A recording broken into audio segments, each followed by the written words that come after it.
JLTV 7కి స్వాగతం.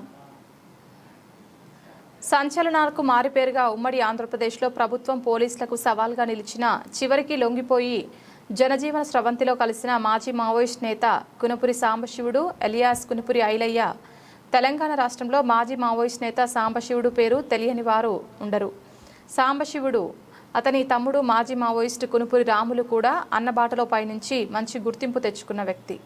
సాంబశివుడు రాములు తెలంగాణ రాష్ట్ర సాధన కోసం నక్సలిజాన్ని వదిలి మాజీ ముఖ్యమంత్రి కేసీఆర్ పిలుపు మేరకు జనజీవన స్రవంతిలో కలిసి తెలంగాణ రాష్ట్ర సమితి పార్టీలో చేరి మలిదశ తెలంగాణ ఉద్యమంలో పాల్గొన్నారు.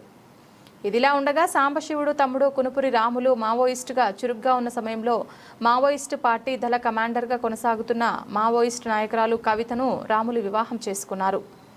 అడవిలో గన్ కల్చర్కు అలవాటు పడిన మాజీ దళ కమాండర్ కవిత రాములను పెళ్లి చేసుకున్న అనంతరం కొంతకాలం తర్వాత కవిత రాములు సాంబశివుడు జనజీవన స్రవంతిలో కలిసిపోయి టీఆర్ఎస్ ప్రస్తుతం బీఆర్ఎస్ పార్టీలో చేరి వారు ముగ్గురు చురుకైన పార్టీ శ్రేణులుగా కొనసాగారు.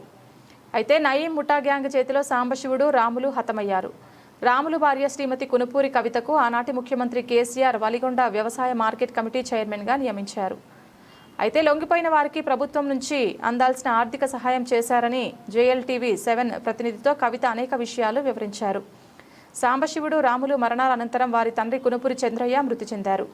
వీరి మరణాల తర్వాత తల్లి లక్ష్మమ్మ తీవ్ర అనారోగ్యంతో బాధపడుతూ 15 రోజుల క్రితం మరణించారు. కవిత వలిగొండ వ్యవసాయ మార్కెట్ కమిటీ చైర్మన్గా పదవీకాలం ముగియడం, పెద్ద దిక్కుగా ఉన్న అత్తమామలు కూడా కోల్పోవడంతో కవిత ఒంటరిగా అయిపోయింది. జనజీవన స్రవంతిలో కలిసిన తర్వాత కవిత ఒక కుమారుడు ఒక కుమార్తె సంతానం. ప్రస్తుతం కవిత కుమారుడు క్రాంతి బీటెక్, కూతురు కూడా బీటెక్ చదువుతున్నారు. కవిత చాలిచాలని డబ్బులతో కూతురు కొడుకును చదివిస్తూ ఒంటరి పోరాటం చేస్తున్నట్లు తెలుస్తోంది. సాంబశివుడు రాములు తల్లి లక్ష్మమ్మ శవయాత్ర అంత్యక్రియలు కునుపురి వంశీయులు ప్రతి ఒక్కరూ పాల్గొన్నారు.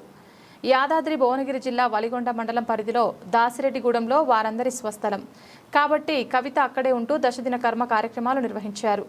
ఇదిలా ఉండగా ప్రస్తుతం ఏకాకి అయిన కవిత ఒంటరి పోరాటం చేస్తున్నట్లు తెలుస్తోంది.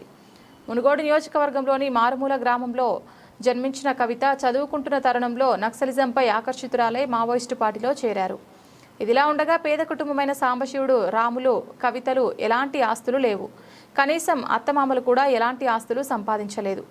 ఉన్న పురాతనమైన పెంకుటిల్లు కూడా కూలిపోయింది. కనీసం నిలువ నీడ లేకుండా ఉన్న కవిత హైదరాబాద్ ఎల్బీనగర్లో కిరాయి ఇంట్లో ఉంటూ పిల్లల్ని చదివించుకుంటూ జీవనం కొనసాగిస్తోంది.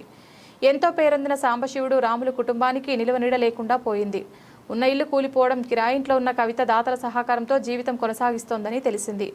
బీఆర్ఎస్ పార్టీలో ఉన్నప్పటికీ రాష్ట్ర కాంగ్రెస్ ప్రభుత్వం ముఖ్యమంత్రి యనమల రేవంత్ రెడ్డి గారు కవితను ఆదుకోవాలని వలిగొండ మండలం పలు పార్టీల నేతలు శ్రేణులు కార్యకర్తలు కోరుతున్నారు.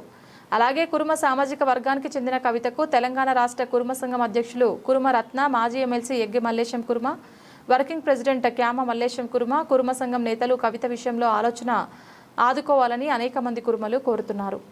ఒంటరి పోరాటానికి గురైన కవితను ఆదుకోవాలని కూడా JLTV 7 CEO గవ్వల శ్రీనివాసులు కూడా ఈ సందర్భంగా విజ్ఞప్తి చేస్తున్నారు.